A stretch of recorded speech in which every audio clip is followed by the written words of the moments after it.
시편 131편 1절에서 3절 말씀 중심으로 하나님의 말씀을 함께 듣겠습니다. 다윗의 시 곧 성전에 올라가는 노래. 다윗이 하나님께 부른 찬양의 고백의 노래요. 또한 이 시를 통하여 하나님의 전에 오르는 하나님의 백성들의 찬양의 노래이기도 합니다.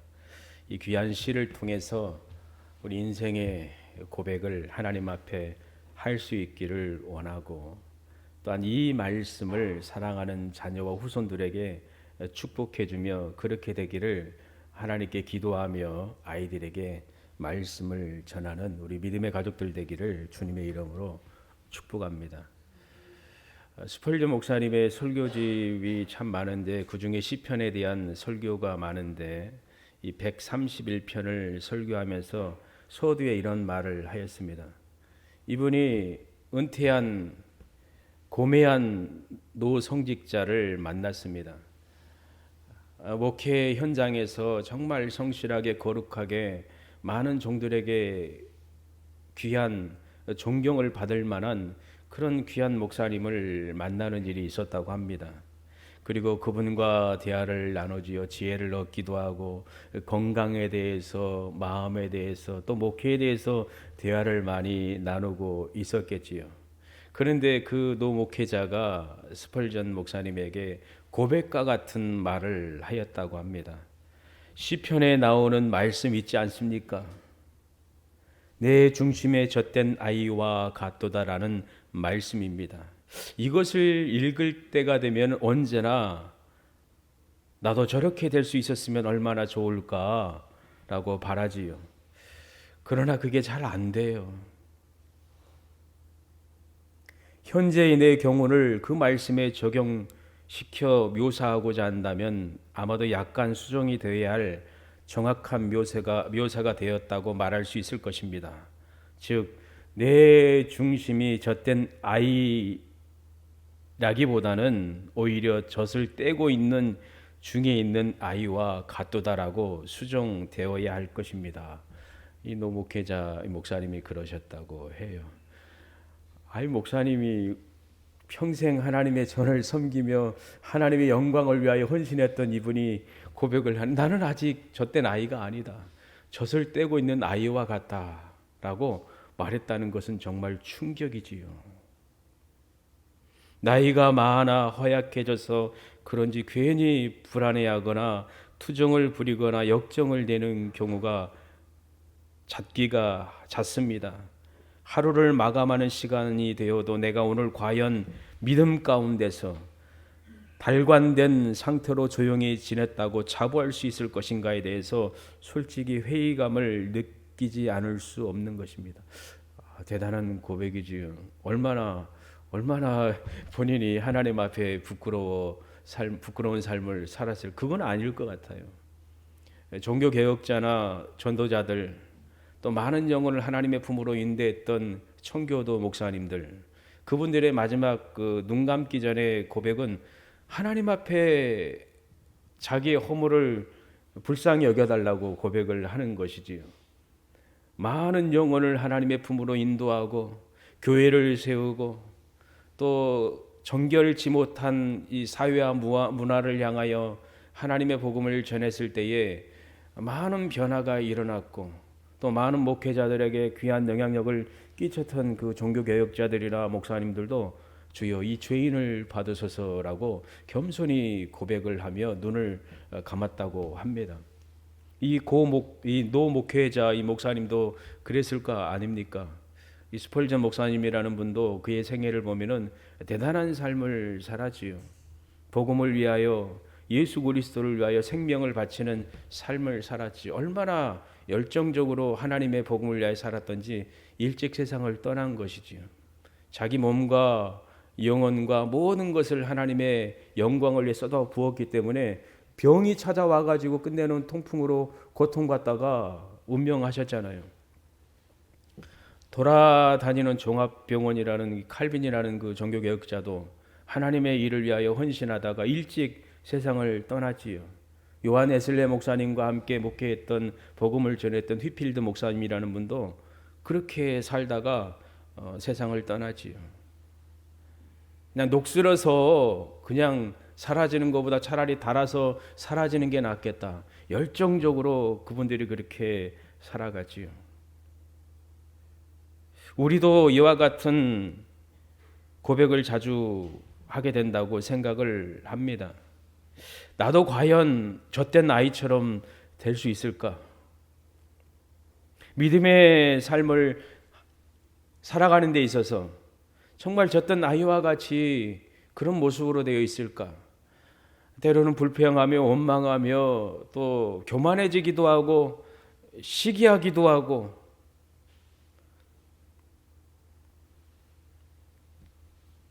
불안해하기도 하고 또한 투정을 부리거나 화를 내는 경우가 많지 않는가? 우리 연약함을 돌아보게 되는 이 시간이다라고 말씀을 드릴 수가 있습니다. 아기가 아기 안아보셨죠? 우리 아이들, 우리 집사님들, 우리 어머니 특히 어머니들 아이 안아보셨잖아요. 그리고 젖을 물려보셨지요. 우리 아버지도 우리 아빠들도 아이를 안아봤을 거 아니에요. 젖은 물리지 않았지만 이게 안고 재우기도 하고 그렇지요. 그런 일들이 얼마나 많았습니까? 아기가 어머니의 품에 안겨가지고 어머니의 젖을 통하여 나오는 그 젖을 먹을 때 얼마나 평온해 보입니까? 가장 아름답고 예쁘고 사랑스럽지요. 그리고 젖을 먹고 배고픈 아이가 먹고 아주 배가 불러가지고 그냥 젖을 떼면서 평안하게 곤히 자는 아기의 모습을 보는 그 부모님의 마음이 얼마나 행복할까요? 옛날에가 그렇죠. 요새는 뭐 공갈젖꼭지부터 해가지고 분유병 해가지고 여러 가지가 있겠지요. 그러나 옛날에는 순전히 어머니의 품이 그게 얼마나 따뜻하고 푸근했을까요? 그런데 이 아이가 젖을 떼야 될 때가 되면은 얼마나 힘들어요. 아기 젖 떼는 게 쉽지 않잖아요. 공갈젖꼭지 넣어서 이거 빼는 것도 쉽지가 않지요. 큰 충격일 거 아니에요, 아기에게는. 뗄 수가 없잖아요. 어머니들이 밥 달라고 아기가 막 그 젖을 향하여 디밀잖아요. 아주 그 연약한 그 짐승들도 그렇잖아요. 알아서 찾아가잖아요. 새끼 나면은 강아지나 어떤 작은 짐승도 알아서 그냥 찾아가요. 본능적으로. 아이가 그렇잖아요. 근데 뗄 때가 된 것이지요. 떼 보셨죠? 어떻게 떼셨습니까? 여러 가지 방법을 동원해서 쓴 거를 묻혀라. 그리고 애기가 좀 알아들 만한 때가 되면은 여기에 빨간 거를 묻혀라. 피난다고. 피를 묻혔 그게 그 빨간 거를 그게 소독 그 빨간 거를 묻힌 때도 있었죠. 애기가 보고 막 놀라지요. 피난다고 엄마 아프니까 이렇게 끊어야 된다고. 그런 일이 있지요. 그 떼는 과정이 얼마나 고달프고 불안해하고 또 무서운 상황일까요? 또 짜증도 내기도 하지요. 다른 거 안 먹은다고 집어치고 막 떼쓰고 울고 울어제치는 일이 있지요. 아이가 그렇잖아요. 부모님이 자녀를 키워보셨을 때 그런 경험을 했을 것입니다. 아닙니다, 목사님. 우리 아이는 알아서 뛰었어요. 편안하게. 그러신 분 있습니까? 대단합니다. 야, 대단하다. 근데 일반적으로 그렇지 않지요. 젖을 떼고 기저귀를 떼는 아이는 장성해집니다. 더 단단한 것을 먹을 수가 있고 또 생각과 사고력이 더 자랍니다.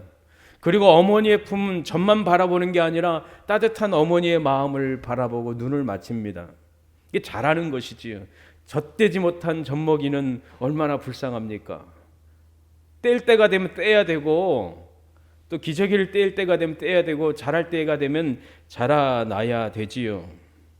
그 과정이 정말 중요하다는 것을 우리는 삶을 통해서 깨닫게 됩니다. 이 말씀을 가지고 이 다윗이 고백하는 것이에요.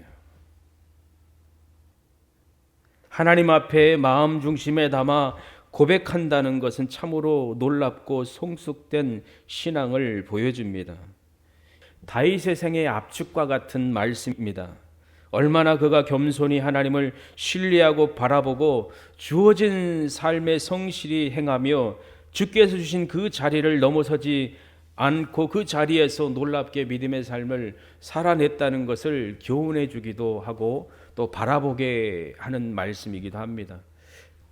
열왕기상 15장 5절 말씀에 보면은 이는 다윗이 헷 사람 우리아의 일 외에는 바세바 사건이지요. 그것 외에는 평생에 여호와 보시기에 정직히 행하고 자기에게 명하신 모든 일을 어기지 아니하였음이라. 아멘. 하나님 보시기에 정직히 행하였고 하나님이 명하신 그 말씀에 그 말씀 모든 일에 있어서 어기지 않았다라고 기록을 하였습니다. 다윗이 이제 죽을 날이 되었을 때 아들 솔로몬에게 한 말씀이 열왕기상 2장 1절에서 3절 말씀이지요. 다윗이 죽을 날이 임박하며 그 아들 솔로몬에게 명하여 가로되 내가 이제 세상 모든 사람의 가는 길로 가게 되었노니 너는 힘써 대장부가 되고 내 하나님 여호와의 명을 지켜 그 길로 행하여 그 율법과 계명과 율례의 증거를 모세의 율법에 기록된 대로 지키라. 그리하면 내가 무릇 무엇을 하든지 어디로 가든지 형통할지니라. 아멘. 이런 말을 할 수 있었던 것은 본인 당신이 이렇게 살았기 때문입니다. 하나님의 명령을 지키는 삶을 다윗이 살았습니다. 모세 율법에 기록된 그 말씀을 따라 그가 살아냈기 때문에 아들 솔로몬에게도 동일하게 교훈한 것이지요. 가장 중요한 생명의 말씀을 전한 것이지요. 하나님의 명령에 순종해라. 하나님의 명하신 말씀에 순종하여 행하거라. 모세를 통하여 주신 그 말씀 지켜 행하라. 다윗의 삶 가운데 최고의 고백은 이 시편 23편의 고백이지요. 여호와는 나의 목자시니 내게 부족함이 없으리로다. 하나님, 저는 하나님 때문에 부족함이 없습니다 라고 고백하는 것이지요. 그리고 오늘 말씀이잖아요. 젖된 나귀와 같이 하나님만 겸손히 바라보며 의지한 다윗이지요. 오늘의 말씀을 우리에게 적용할 수 있기를 원합니다. 가장 아름답고 복된 신앙의 고백을 진심을 담아서 삶으로 하나님께 아뢰며 또 고백하기를 소망합니다. 1절 말씀에 보면 다윗은 여호와여라며 살아계신 하나님을 향하여 눈을 들어 겸손함과 거룩함으로 고백합니다. 하나님, 내 마음이 나의 자기를 하나님 앞에 드러내주고 있는 것이지요. 이 말씀 설교한다는 게 참 부끄럽기도 하지요. 떨림이 있지요. 하나님이여, 내 마음이 교만치 아니합니다. 내 눈이 높지 아니하오며 내가 큰 일과 미치지 못할 기이한 일을 힘쓰지 아니하나이다. 아멘. 평생 주 하나님을 바라보는 자는 주님 앞에 겸손히 살아갈 수밖에 없습니다. 겸손히 사는 것이지요. 하나님만 바라보며 하나님 말씀에 겸손히 마음을 온유함으로 하나님 말씀에 순종시키지요. 교만한 사람은 그렇지 않지요. 사람들은 그 마음 중심에 교만을 갖고 있습니다. 자기 자랑, 자기 욕심, 자기 사랑, 자기 중심적인 이기적인 삶을 사람들은 살아갑니다. 요새 우리 청소년들 그리고 20대 청년들, 학생들 대화가 안 된다고 그래요. 자기 할 말만 하고 상대방 입장에서 들으려고도 하지 않고 상대방을 배려해서 말을 하는 것이 익숙하지가 않다는 거예요. 꼭 채팅하듯이 사회생활하기가 더 힘들어지지요. 인내하기가 힘들지요. 싫은 말 듣는 거 싫어하지요. 뛰쳐나오지요. 자기 중심적으로 자기 의지대로 살아가니까 안 들려지는 거예요. 이 세상의 모습이지요. 이 교만한 마음에 있는 사람들의 모습이 이와 같이요. 내가 알고 있는데 나 다 알고 있어. 뭐 들을 필요가 있어? 얼마나 나보다 더 뛰어나다고? 배운 것도 없는데 경험도 부족한데 전문가도 아닌데 내가 더 많이 알아. 이 세상의 모습이지요. 겸손한 자가 복이 있습니다. 어떤 목사님이 정말 큰 일을 하신 분이죠. 복음 전도자요, 또 귀하게 존경받은 목사님이 한 고백 중에 한 마디죠. 그분의 설교 내용 가운데 하나이지요. 만약 어린아이가 하나님의 말씀을 전하고 하나님이 그 어린아이를 통하여 우리에게 하나님의 말씀을 전한다면 나는 그 아이 앞에 무릎 꿇고 들을 수 있다. 대단한 것이지요. 하나님의 말씀이면은 내가 듣겠다. 겸손히 들을 수 있는 자세가 있는 것이지요. 대단한 겸손의 모습이지요. 교만한 사람은 자기 욕심과 욕망을 채우기 위해서 허영심에 휩싸여 있습니다. 하나님 없는 삶을 삽니다. 교만한 자는 그 눈이 보여집니다. 교만의 눈으로 낮은 자를 멸시하고 비웃기도 하지요. 때로는 자신보다 높은 사람들, 높아 보이는 사람들을 볼 때 질투하며 분노의 눈으로 바라보기도 하지요. 이 교만한 자는 들을 귀가 없습니다. 자기 중심적입니다. 하나님의 말씀을 듣지 않습니다. 욕심으로 듣고 싶으니까 자기 마음에 원하는 것만 들으려고 하는 거예요. 듣지 않지요. 하나님의 말씀도 그렇고 또한 교훈된 말씀을 들으려고 하지 않지요. 이 교만은 하나님이 미워하십니다. 하나님은 그 교만한 자의 마음을 받아주시지 않습니다. 용납하시지 않습니다. 잠언 6장 16절에서 19절의 말씀 가운데 여호와께서 미워하시는 것을 말씀하셨는데 무엇입니까? 첫째로 교만한 눈이라고 말씀합니다. 교만한 눈과 거짓된 혀와 무지한 자의 피를 흘리는 손과 악한 계교를 꾀하는 마음과 빨리 악으로 달려가는 발과 거짓을 말하는 망령된 증인과 및 형제 사이를 이간하는 자니라. 이 사나운 사람이지요. 교만한 사람의 모습이지요. 교만한 자의 마음은 거룩한 마음, 선하고 따뜻한 마음이 없습니다. 이 교만한 자의 시선은 아름답지 않습니다. 그러나 오늘 고백한 다윗은 그렇지 않습니다. 내 마음이 교만치 아니하고 하나님 제 마음은 이렇게 말할 수 있다는 거 엄청난 것이죠. 어떻게 하나님 앞에 저 교만하지 않아요. 그렇게 말할 수 있습니까? 자기 자신이 얼마나 부끄러울까 하나님 앞에. 거룩하신 하나님 앞에 서게 되면 얼마나 두려워 떨까요. 다윗이 어린아이와 같이 고백합니다. 하나님 저 다 내려놓습니다. 교만하지 않습니다. 진실로 다윗은 교만하지 않았어요. 겸손했어요. 겸손의 사람이었어요. 하나님의 말씀에 들을 귀가 있었고 마음이 열려 있었어요. 겸손한 다윗은 자신을 높은 데 두지 않았어요. 교만한 자는 높은 곳에 욕심을 품지요. 자신이 오를 수 없는 곳까지 오르려고 마음으로 막 올라가지요. 그러나 겸손한 자는 다르지요. 다윗이 그렇지요. 하나님이 정해주신 그 자리에 만족했습니다. 감사하며 충성되이 일하며 섬기는 삶을 살았습니다. 하나님 앞에 솔직한 삶을 살아냈습니다. 내가 큰 일과 미치지 못할 기이한 일을 힘쓰지 아니하나이다. 아멘. 놀라운 고백이지요. 욕심내지 않았습니다. 주께서 한계를 정하실 때 이만큼이야. 넘어서면 안 돼. 그 자리에 있었어요. 말씀하시는 것에 따랐고 그 이상 올라가지 않았어요. 야 여기까지다. 모세야 너 여기까지야. 못 들어가. 네 하나님 하고 갔지요.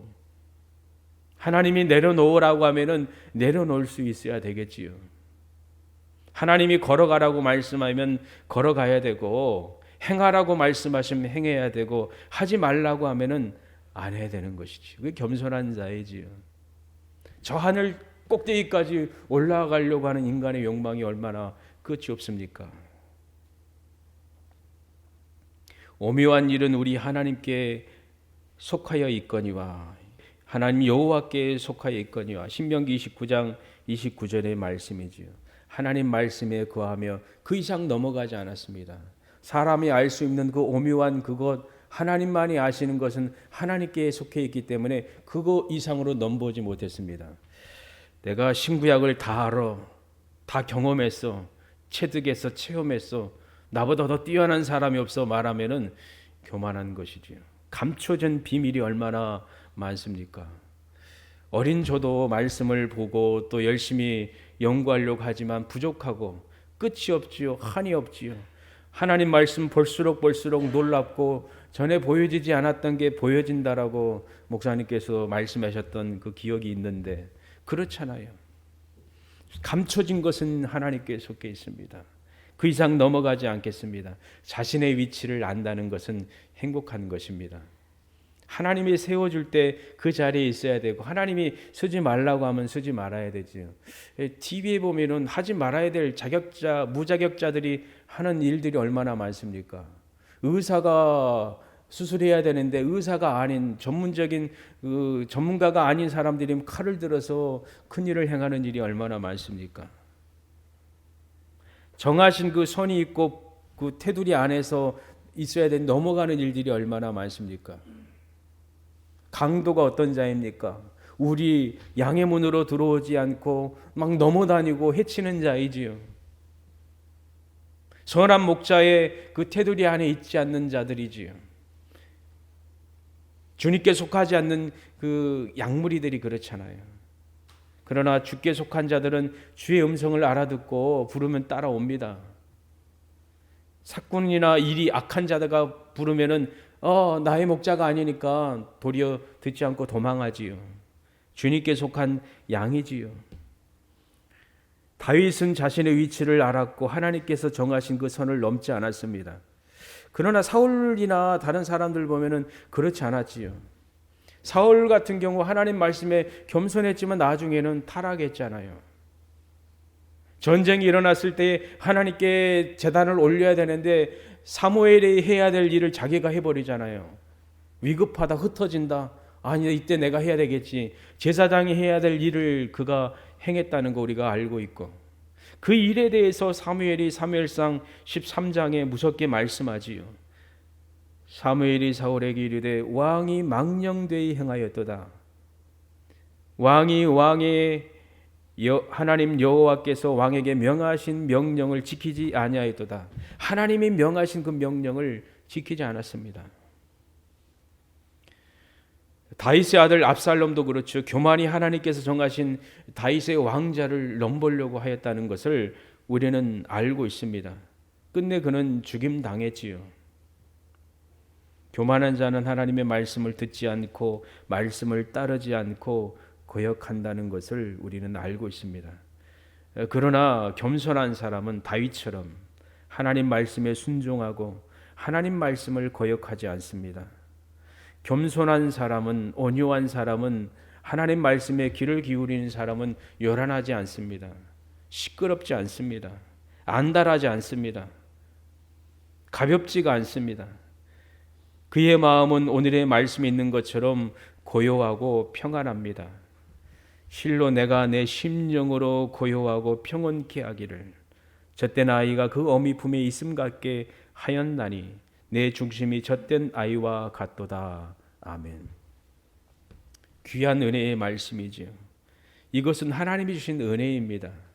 하나님이 주신 복입니다. 이 은혜 받은 다윗은 주님을 진실로 경외하고 말씀 가운데 겸손히 자기 자신에게 적용을 하였습니다. 아기가 젖을 떼는 것, 아기 힘으로는 안 됩니다. 한없이 막 물고 있을 거 아니에요, 아이는. 누가 띄워줘야 되지요? 엄마가 띄워줘야 돼요. 제한 장치가 없어요, 아이는. 의지가 없어요. 기저귀 누면은 계속 끼고 있겠지요. 부모가 띄워줘야 돼요. 젖을 뗄 때도 누가 띄워줘야 돼요. 우리 힘으로 안 돼요. 다윗도 자기 힘으로 뛸 수 있었을까요? 하나님이 띄워주신 거지요. 그의 삶은 파란만장한 삶이잖아요. 얼마나 큰 고난과 억센 삶을 살았습니까? 미움받기도 하고 시기받기도 하고 죽음의 위협받기도 하고 오해받기도 하고 한 나라의 왕이 달려들고 그의 신하들이 달려들고 같은 동료와 친구들이 배신하고 한 상에 둘러 앉아서 밥 먹었던 자들이 배신하고 함께 하나님의 전에 오르며 할렐루야 찬양하며 예배했던 자들이 배신하고 얼마나 많은 것을 겪었습니까? 스스로 자기 영혼을 온전하게 세울 수가 없었지요. 하나님이 떼주신 것이지요. 고난을 통해서, 환난을 통해서, 위기를 통해서 성숙한 하나님의 사람으로 세워졌다는 것을 우리는 알고 있습니다. 동일하게 어린아이 젖대는 거 부모님이 떼어줘야 되는 것처럼 하나님이 떼주셔야 되는 것이지요. 그리고 그 떼임을 얻을 때 보상함을 얻습니다. 하나님을 바라보고 하나님 안에 거하고 고요해지고 평온해집니다. 아이가 어머니의 그 포근한 안락한 품에 쉼을 얻는 것처럼 진정한 쉼을 얻습니다. 우리가 영적으로 젖을 뗀 자가 되기를 소망하지요. 이게 정말 귀한 말씀이지요. 그래서 소두에 드렸던 그 말씀 것처럼 그 노 목사님도 아직 젖을 떼고 있는 아이와 같다라고 고백을 한 겸손한 고백이지요. 이스폴저 목사님이라는 분도 자기도 젖된 아이가 아니라 지금 젖을 떼고 있는 중이다라고 말을 하지요. 다른 말로 하면은 한 사람이 죄인이 회개하여 거듭나였을 때 하나님의 자녀가 되었을 때 거룩한 삶을 삽니다. 이걸 성화의 삶이라고 하지요. 주님 닮아가는 삶을 살지요. 그게 젖되는 과정이에요. 아직 젖을 못 뗀 것이지요. 그리고 나중 하나님의 전에 오를 때 영화된 자로서 서게 되죠. 영화된 몸이다고 말은 그때는 젖을 완전히 뗀 상황이다라고 말씀을 드릴 수가 있습니다. 우리도 이런 삶을 끊임없이 살고 있습니다. 젊었고 또 총기가 있고 은혜가 충만할 때는 마음이 따뜻해지고 뭐라도 그냥 할 수 있을 것 같잖아요. 그러나 나이가 들고 몸이 연약해지면은 우울해지기도 하고 슬픔이 찾아오기도 하고 흔들리기도 하고 그럴 때가 있어요, 없어요? 있지요. 없으면 감사하고. 그럴 때도 하나님의 은혜가 우리에게 필요합니다. 하나님이 다가와 주셔서 위로하시고 또 회복해 하시는 것이지요. 젖을 떼도록 하시고 그리고 그런 은혜를 얻은 자는 젖을 뗐으니까 우리도 힘써야 되는 것이지요. 노력해야 된다는 것을 귀한 교훈의 말씀을 통해서 깨닫게 됩니다. 그리고 우리 아이들도 그렇게 자라기를 원합니다. 믿음에 있어서도 스스로 독립하는 것이지요. 어머니 아버지 따라 교회 오는 것이 아니라 어머니 아버지께서 이끄는 대로 끌려가는 것이 아니라 이제 자유롭게 하나님의 전에 오르고 하나님을 향하여 내 아버지라 부르고 예수님을 향하여 내 주님이다라고 고백할 수 있어야 되지요. 그게 부모의 마음이지요. 우리 아이들이 젖을 떼고 이만큼 자라서 이성을 가지고 자기 일들을 아름답게 해나가는 걸 보면은 얼마나 부모의 마음이 행복합니까? 우리 아이들이 자녀들이 우리보다 더 큰 일을 지금 하고 있지요. 동일하게 믿음에 있어서도 우리 믿음의 가족들 그렇게 살아온 것처럼 우리 아이들도 순전함으로 다윗과 같이 하나님 앞에 겸손하고 하나님의 말씀에 귀가 열려 있고 마음의 문이 열려 있고 사모함으로 기대하는 것이지요. 어린 아이가 배고픈 아이가 어머니의 젖을 간절히 사모하며 울며 떼를 쓰잖아요. 달라고 밥 달라고 젖 달라고 얼마나 웁니까? 또 쌌으면은 치워달라고 얼마나 웁니까? 다 이게 체크가 되잖아요. 부모님들은 아이를 지금 키우고 있는 부모님들은 알잖아요. 그리고 이것을 키웠고 자라게 하신 어머님들은 알잖아요. 때에 따라서 막 부르잖아요. 그러면 알아서 막 행동하지요. 우리 아이들도 정말 젖을 뗀 아기처럼 자란 것처럼 믿음에 있어서도 주님과 1:1의 관계가 되기를 소망합니다. 그리고 마지막 날 주님 앞에 우리도 다윗과 같이 고백할 수 있기를 원합니다. 하나님을 향하여 하나님 내 마음이 교만치 아니하오며 진실로 겸손해지기를 원해요. 내 눈이 높지 아니하오며 내가 큰 일과 미치지 못할 귀한 일을 힘쓰지 아니하나이다. 실로 내가 내 심령으로 고요하고 평온케 하기를 젖된 아이가 그 어미 품에 있음 같게 하였나니 내 중심이 젖된 아이와 같도다. 젖을 떼는 자에게는 더 큰 보상이 있습니다. 우리 믿음의 삶을 사는 데 있어서 고난이 있고 어려운 일이 있고 인내해야 될 일들이 있지요. 믿음의 길을 굳건히 달려가다 보면 하나님이 기억하시고 말할 수 없는 은혜와 복과 상을 주실 것입니다. 그리고 다윗이 고백한 것처럼 이스라엘아 지금부터 영원까지 여호와를 바랄지어다. 아멘. 그렇게 고백하는 우리 믿음의 가족들 되기를 바랍니다. 내가 예수님 믿기로 작정하고 예수님 바라보며 또한 주님 안에 거하는 삶을 내가 지금 결정했으면은 지금부터 그 영원 끝까지 그렇게 달려가기를 원합니다. 이런 고백을 가지고 살아가는 우리 믿음의 가족들 되기를 바랍니다.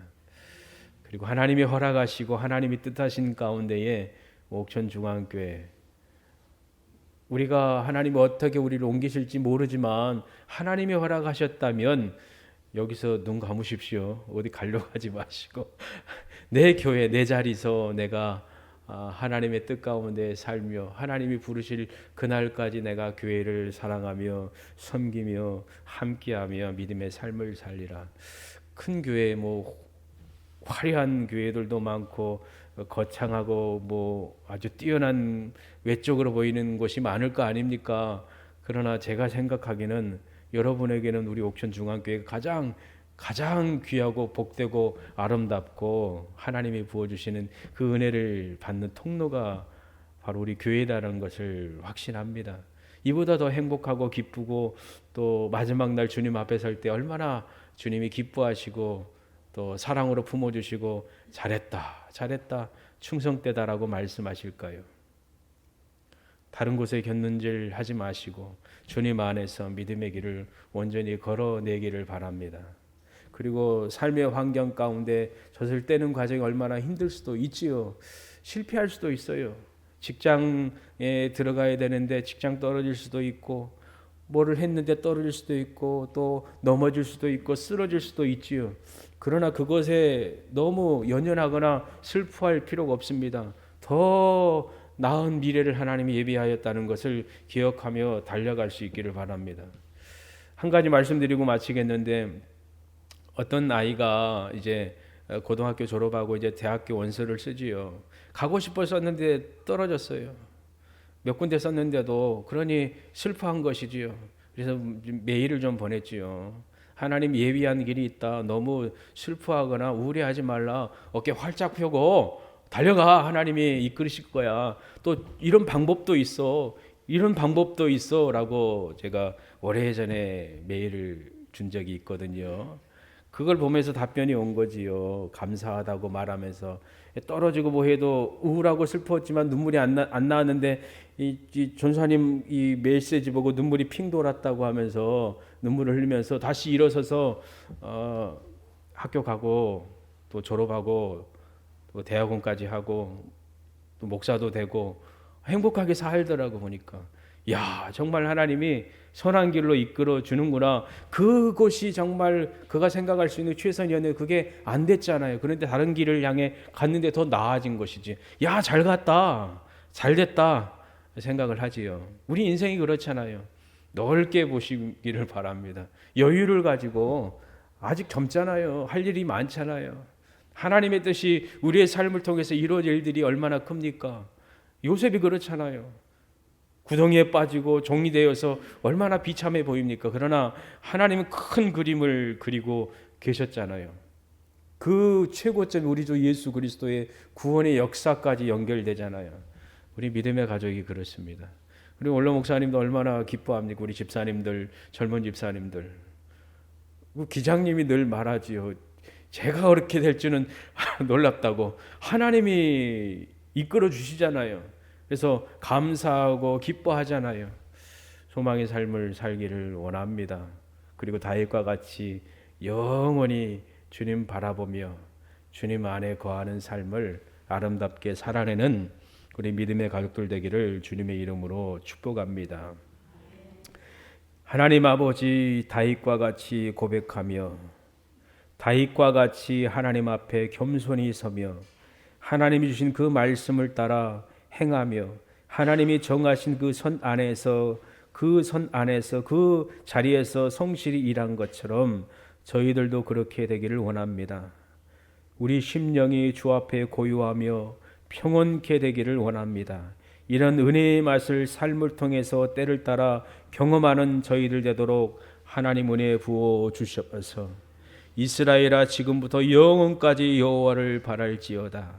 우리가 주님 안에서 온전히 주님만 바라보며 하나님 안에 거하며 믿음의 삶을 아름답게 살아갈 수 있도록 하나님 은혜 부어 주시길 원합니다. 구원받아 하나님의 자녀가 될 자격이 없는 무자격자인 우리를 긍휼에 풍성하신 하나님께서 예수 그리스도 안에서 우리를 구원하시고 하나님의 자녀 삼아주신 것을 감사합니다. 하나님을 위하여 예수 그리스도 안에서 이 땅에서 믿음의 삶을 온전히 살아내는 저희들 되도록 하나님 은혜 부어 주시옵소서. 감사와 찬송을 드리며 예수님의 이름으로 기도합니다. 아멘.